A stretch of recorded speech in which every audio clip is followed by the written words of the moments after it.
Hey everybody, welcome back to Movie Related. We've done 8 reviews that we can't use. We're going to try this one again. Technical difficulties. We just saw The Eternals, and it is 1,000,000 and I'm really tired because I woke up at 3 and I worked all day. And we're going to see if we can get this done. Take 90.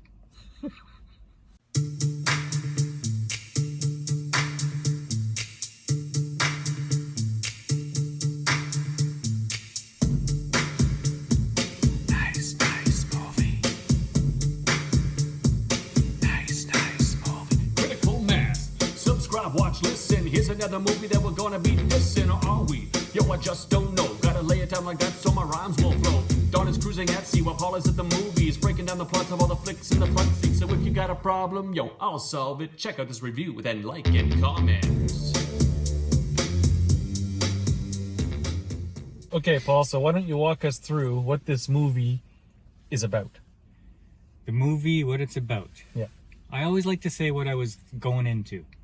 Okay. What I thought I was going into. What did you think this movie was going to be about? The only thing I knew about this movie was that it was called The Eternals and that it had a rotten score on IMDb. Yeah. That's all.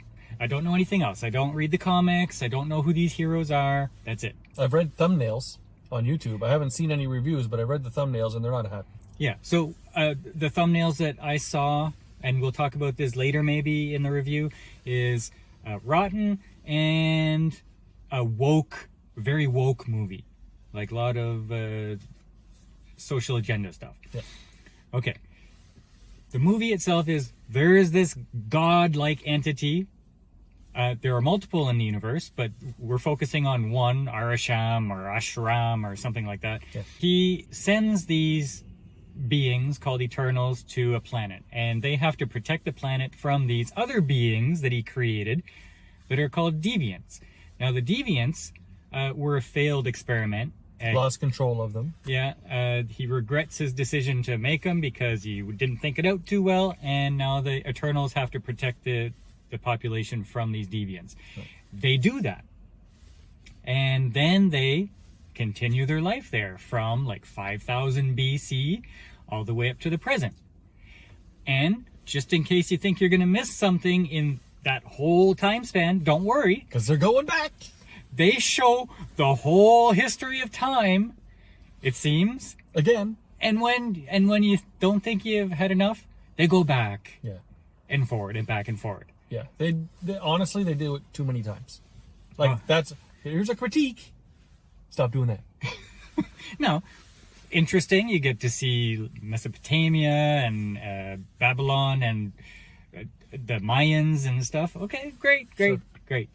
But it's a 2-hour and 40-minute movie, and it felt like we lived that whole time. Yes. Yeah. Right. I'm an Eternal. So, what did you think of the movie? Okay, so honestly, I felt like the script might have been written by middle school students and acted by high school students that were not very good at acting. And maybe the special effects might have been done by the special ed class because they were terrible as well. What was so terrible? Because I saw a lot of good effects.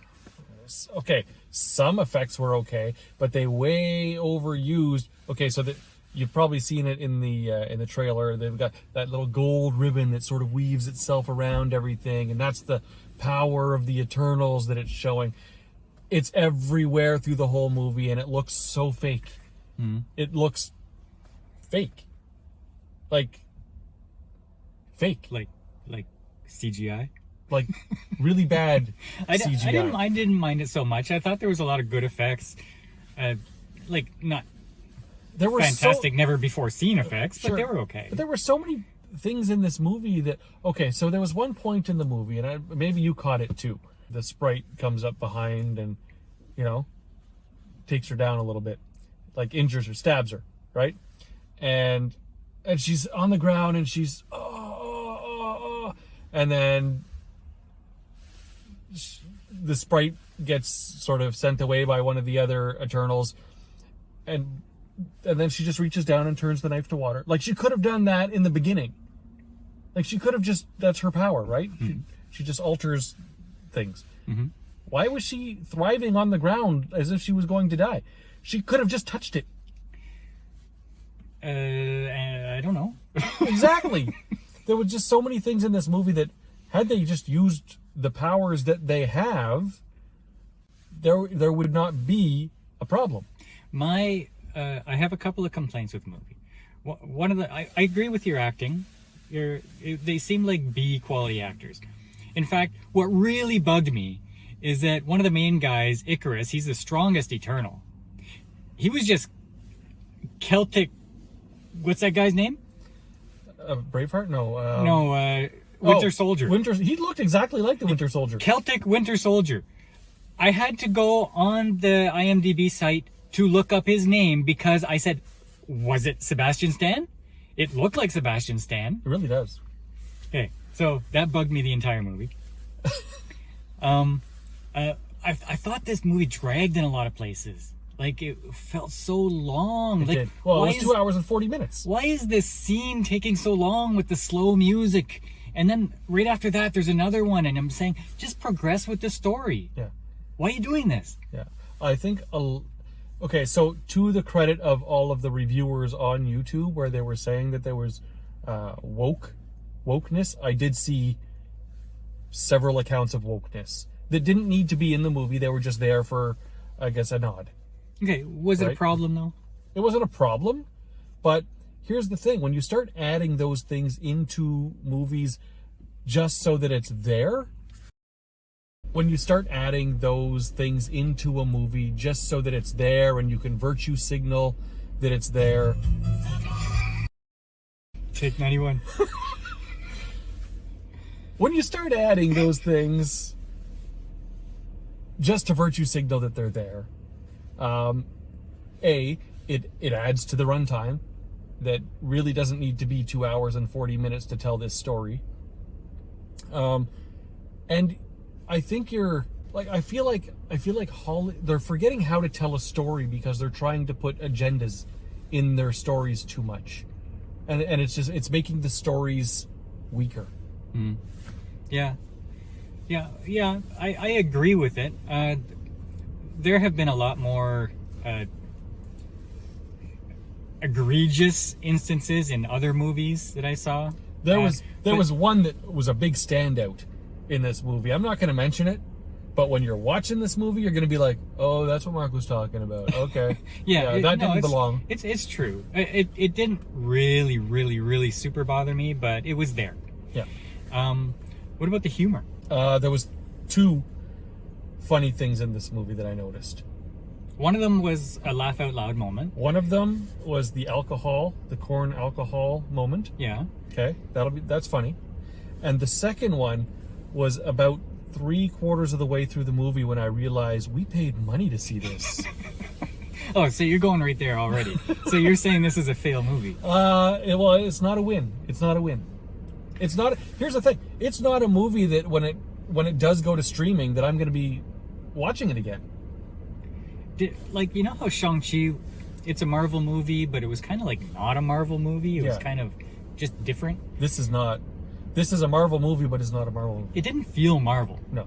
Now, okay, so, you know, when you have Batman, he's Batman. And Thor, you know, he's Thor. Iron Man is Iron Man. Nobody in this movie is anybody. You will not remember any character in this movie because they're all so... generic? Generic. They have, like, one power. It's not very interesting. All their suits are the same. Like, it's just... Yeah. It was just, like, unmemorable. Yeah, I agree. And they had so many different things going on. Like, it diluted everything. Right? So, I mean, if you got too many things happening, nothing is important. Right? If you have one thing happening, then it can take precedence and it can be important. Mm. But there was so many things happening and you don't know what timeline you're on at any given time. It just, everything was like I was wondering, okay, so are the Celestials the important thing? No. Okay, are the Eternals the important thing? No. Is the human race thriving the important thing? No. Is the the deviants, are they the important thing? No, everything is just sort of diluted. Yeah, but one of the things that I did like is that it did have a couple of twists, but it also had something to think. Really? It also had something to think about. Like it had like a quandary, and you're wondering, wait a second, how do I feel about that? Do I feel like this? Do I feel like this? Are they doing the right thing? Are they the good guys or are they the bad guys? So there was that, and I appreciated that. Sure. Yeah, I mean, I had to put something in there, right? Well, it was successful. Like, Okay. did it not make you think? A little, I guess. But honestly, I think I sided with the bad guys a little bit. A couple of nitpicky things. At the end, a guy is about to tell one of the Eternals that he has a weird family history, so there's going to be a reveal coming up, Something- and then the scene breaks because something happens. You never find out. Nope. So why did he say that? What's going on? That's going to be in a sequel, I guess. Now, if you're looking forward to what's going to happen after the Eternals, because of the extra credit scene, they always give you that little hint. This extra credit scene was lame. Yeah. It was very lame. And you will probably want to see the next Marvel movie less. And even the CGI in that extra credit scene, and I think you know what I'm talking about, is that thing Yeah. that it was terrible. Yeah. Yeah. Not interesting at all. Like Not almost claymation terrible. Now, by the sounds of it, I think you're going to give this like sub 5. It's getting about a 5. About a 5? Yeah. Yeah, I'm going to go, I'm going to give it a 6.9. Really? Yeah. That's extremely high. I think they did a good enough job making a movie that I could watch and be entertained by. I think you're overtired. Although it wasn't perfect by any means, but it was still kind of an enjoyable movie to take my mind off of things, you know. All right. So 6.9, not a 7, Sure. it's 6.9. Okay. Disagree. All right. Thanks for joining us on take 91 of the Eternals review, and we will see you on the channel.